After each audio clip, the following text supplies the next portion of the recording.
So guys, with regards to news stories today, there's nothing really going on, so I thought I'd use this opportunity and do a throwback case, and this one's going to be on the UK's youngest hitman. So in April 2010, a woman received a phone call on her mobile phone, and it was the police, and it was about her son. He was in trouble, dead serious trouble. There was a young woman who had been shot dead, executed on a doorstep in Hackney in East London. The hooded assassin had been captured on CCTV pulling a sawn off shotgun from his rucksack before ringing the doorbell and opening fire at point blank range. The assassin, detectives believed, was the woman's 15-year-old son, Santre Gayle.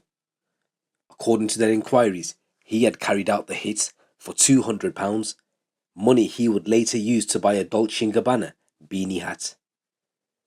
The mother was informed that Santre had been arrested on suspicion of murder. They had asked her to come to the police station, where the teenager was about to be interviewed under caution, and because obviously a kid under 16 cannot be interviewed without an appropriate adult being present, they invited her. However, she refused to go, and her excuse, "I'm too tired."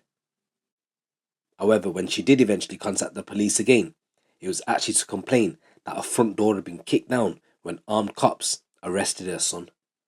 Santre Gayle is now serving 20 years following his conviction for murder at the Old Bailey back in 2011.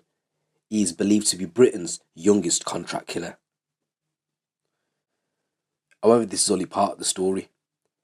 In 2004, Gayle's half-brother, Llewellyn Carty, the woman's eldest son from a previous relationship, also stood the dock at the Old Bailey after he was convicted of gunning down a reveller at the Notting Hill Carnival.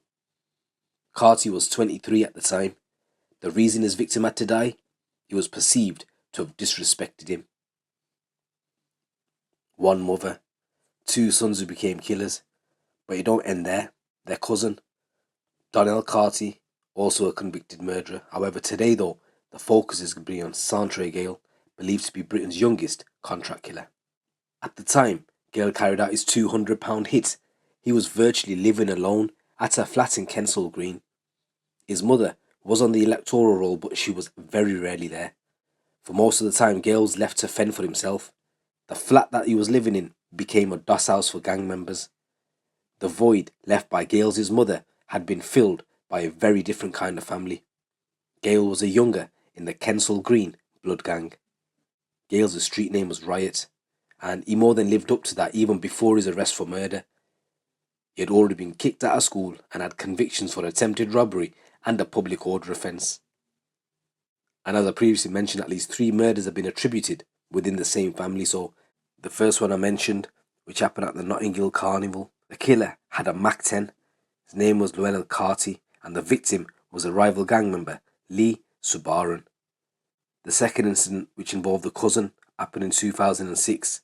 This time the victim was Tom Rees-Price. He was a city lawyer and he was stabbed on his short walk home from a tube station in Kensal Green. And the third murder, of course, is Gayle. How did Gayle come to execute a young mother in cold blood? A woman, incidentally, whom he had never met before.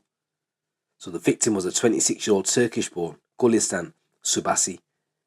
The man who signed a death warrant was in court, and it was believed to be a former partner. He was acquitted at the Old Bailey, which heard evidence that he had ordered the contract killing to stop Gulistan gaining custody of their 6-year-old son so that he don't lose face. When Gulistan's relationship with her ex-partner soured, she returned to Turkey. In her absence, care of her son was shared jointly by her mother and her ex's family. But in March 2010, her ex-partner discovered that Gulistan was back in London and hoping to see her son on his 7th birthday. The next day at 8:22 p.m, Gayle went to her home by cab with a shotgun in a rucksack. He was seen first trying the gate to the garden, then entering and pulling the gun from his rucksack.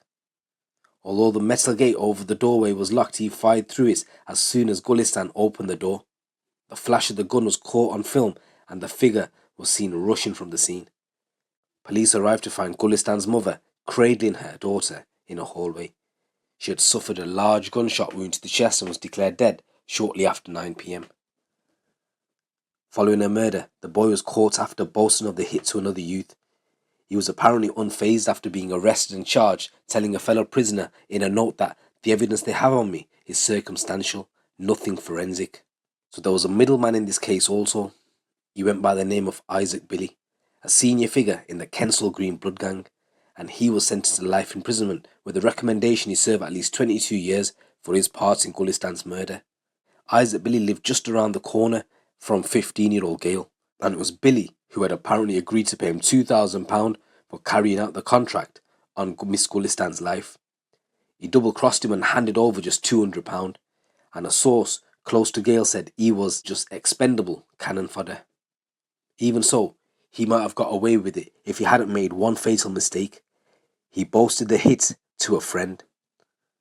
Izak Billy found out, and he was furious that the gang's secrets were being talked about, and he turned up to the lad's house who Gayle told about the shooting. He said to the lad, "Come outside, or I will go in and I'll kill you, I'll shoot up your house."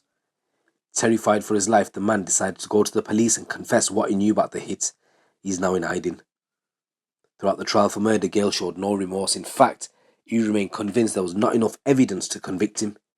In the cell where he was being held before his trial, police found a note he had written. It said, "The evidence they have on me is circumstantial.